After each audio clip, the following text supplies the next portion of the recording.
What up, what up, what up, what up, what up? What's good? What's up, people? It's me. I'm L27. You know who I am? Thundercats are on the move. Thundercats are loose, honey. He's about the business of dipping spoons into sugar bowls. Anyway, real girls do real things. So as to make it easier for insertion, maybe? No means no, and yes means no. What up, what up, what up, what up, what up, what up? What's good, people? What's up, what's up, what's up, what's up? It's me, L27, and I am back for another review. This will be our review for Belle Collective. It is season 2. It is episode 4. It is entitled Air Wars. Now, I'm really trying to understand these titles that they be given because it just don't fit. Like there was no wars over airs or it's just stupid, but whatever. So we start off with Letitia. She goes down to Ferris Street to go visit um Aikisha. I guess Aikisha is in the building that her and her family owns or whatnot. And the first thing I noticed was, did this hooker say that Aikisha acted a fool at the brunch? Now wait a goddamn minute. You and that ass clown of a friend that you got over there, fucking what her name is, Marie, acted a plumb fool. Y'all were screaming, yelling, fussing, fighting, just all kinds of carrying on. And all Akeisha did was say, bitch, it's dirt on my plate. I need a new plate. Bitch, my food is burnt. I don't eat burnt food. Bitch, I'm not here to listen to y'all argue, so I'm going home. Which is everything I would have did. And for all of you people complaining, fussing, and fighting about, oh, Akeisha thinks she better. Baby, had y'all going somewhere, hell, I done seen y'all at regular restaurants send y'all whole silverware set back because it don't have dirt on it, but it might have like a water stain on it, you know, because maybe a drop of water dried on it or something. And y'all send the whole silverware set and plate set back. I done seen people send back stuff back because they ask for medium rare and not medium, and they send it back because it ain't rare enough. If y'all don't stop, I done seen y'all act the ass at goddamn Popeyes and McDonald's and Burger King. You see the boy the other week, last week, just got arrested for cold French fries, but y'all want to act like Aikisha being all bougie. Y'all, black people, y'all some of the most bougie people in the doggone free world, and don't even be having a reason to be bougie. If y'all don't get somewhere the fuck out of here with that shit, I wasn't mad at it. Baby, I don't eat no burnt toast. I don't want no burnt toast and no burnt waffles. Girl, if you don't cook that shit up, no, I don't want it. I'm not gonna eat that. I ain't gonna fake it. No, I'm not. I did not sit down here to be sitting here for 2 hours listening to these whores in the goddamn men's bathroom. Arga, arga, arga about nonsense that don't involve me and I don't even know what it's about. Girl, I'm going home. Girl, I wasn't mad at Aikisha. She wasn't wrong. She was not wrong. Anyway, so Aikisha take her down Ferris Street. She gives her a lot of history about it. And so Letitia was like, well, she didn't have to tell me all that. I already knew. See, that's the problem right there. You whores are too fucking fake. What you wanted was, you wanted Aikisha to be fake and phony and be like, oh, it's no problem. Everything is beautiful. And then go talk about y'all in the car or on the phone with somebody instead of telling y'all right in y'all face, hey, bitch, my bacon is burnt. My waffles are burnt. Hey, whore, this is a dirty plate. I don't eat off dirty plates. Hey, bitch, I ain't come here to listen to y'all arguing for 2 hours. And see, she told you and you had a problem with her being real and honest with you. And when you had the chance to be real and honest with Aikisha and be like, hey, boo, I appreciate, everything that you're telling me, but I am quite an expert on, Fair Street. So, maybe we don't need to go through a whole history lesson because I really am well up to speed on the history of Fair Street. And maybe you could have avoided losing out on an hour, 30 minutes, an hour, 2 hours of your life that you can never get back. See, that's the problem. Fake and phony assholes. Anyway, moving on. Um, Letitia, after everything was said and done, Aikisha was like, yeah, because I want this to work. We got to move forward. This going to be great. Dot, dot, dot, dot, dot. Letitia was like, yeah, because I can't wait to tell Marie about this, all this stuff. And Aikisha was like, tell who? When? What? No, ma'am. In her confessional, she was like, listen, I am not here for doing no kind of business with no doggone Marie. And I don't blame her. But what she told Lakeisha was, She thought, I mean, Letitia was. She said, hey, boo, how about we establish our business and working relationship first, and then maybe I'll think about what you're talking about. Anyway, there go my phone going off. Um, so, um, Aikisha was real. I feel like at this point, Letitia needs Aikisha because she's the only thing keeping this Fair Street project together. Remember, the city told her last season, "Girl, we don't see it for you. We don't believe in you. We ain't buying it. Girl, let it go." But since Aikisha has all the connections, she already has buildings on that street. That's that's your last saving grace right there. Anyway, we then see Marie. She goes over to Letitia's fictitious um, building or rental space that she leased out. That we know she ain't got nail business nowhere in America at now. Anyway, she went on over there and they started talking. Marie said, "Listen, I ain't going to no more of your goddamn parties, your brunches. I mean, let it go. I would not be blamed for another brunch. I won't be there. It ain't happening. That ship has sailed." And Letitia went on this long, drawn out thing trying to get Marie to come back. But in my mind, I'm thinking, why in everything that is holy are you damn near begging her to come back to your brunches?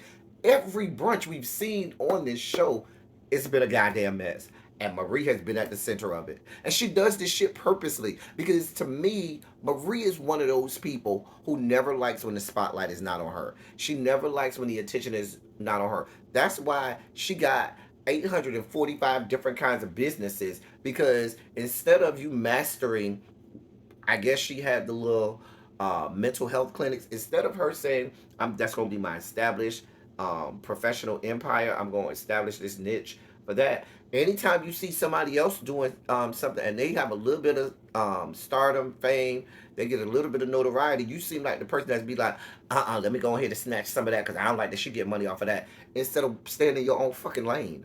You never heard the saying, a jack of all trades is a master of none? I mean, we're gonna see a little bit of that later, but that's what it seems like to me. So every time Marie goes to her brunch, because Letitia is over there doing the damn thing, or maybe she have Tambra hosted or whatever, because she's not at the forefront, she's not at the helm, the spotlight isn't on her. She has to do some type of buffoonery in order to make everybody put their eyes on her at the behest of her own friend or alleged friend. Because I don't think that's your real friend. Because if that was your real friend, you wouldn't carry on like that. Child. But this is Letitia we're talking about, who is not well versed on matters that revolve ships, relationships, friendships, all. She'll do well with no kinds of ships at all, honey. I'm sorry. We're going to see some of that later, too. So I was like, baby, let it go. Let her go. Girl, I don't care. I would be like, baby, you're not coming no more? Great, honey. Maybe we could go have our own little private brunch, but you ain't coming back to none of mine. Matter of fact, she shouldn't even have the opportunity to say she wasn't coming back. She should have been told, hey, bitch, hey, whore, you ain't coming back. Because I'm not running a three-ring circus. And I'm not here for your clownery. I'm not here for you to roll in with your little clown car and 40 your little friends, your little lesbian friends coming out of there. Clowning around. You're a fucking clown. Anyway, I mean, she already got on a clown wig. Just a mess. We then see Glenn goes down to see Letitia's mom. He was calling her Mama Faye. And basically, he tells her that, he first starts off by saying, I hate what this is doing to my son and the relationship with my son because I don't want to be like my dad and I absolutely want to be in my son's life and I hate that I can't be there as much as I have always been. So he and Letitia's mom talk about what him and Letitia got going on. And the mom basically tells him, hey, let me help you understand something. This right here, you did. And it ain't going to be no easy way back in. You got to prove to Letitia that you mean what you say and you say what you mean. If you want to do better, do better. If not, then don't. But what you're not going to do is keep playing this game thinking you could just talk your way out of it and it's going to be okay. That won't work. So We then see Aikisha and her husband Willie. They go off to get some coffee and talk and stuff. They discuss businesses and business ventures and the Fair Street project. And he's kind of in it. I don't feel like he's totally 100% in it, but it seems like one of them things. Well, my wife is real passionate about this, so I guess I got to get behind it, even though I really don't care, even though this ain't my thing. But if she's that passionate, I guess I'll be passionate about it. But she wants to move back to Jackson. He don't want no parts of moving back to Jackson. That ain't gonna work. Damn it, phone. Bet you it's stupid people texting me. Anyway, we then see So Gucci. She shows Aikisha and Willie a house.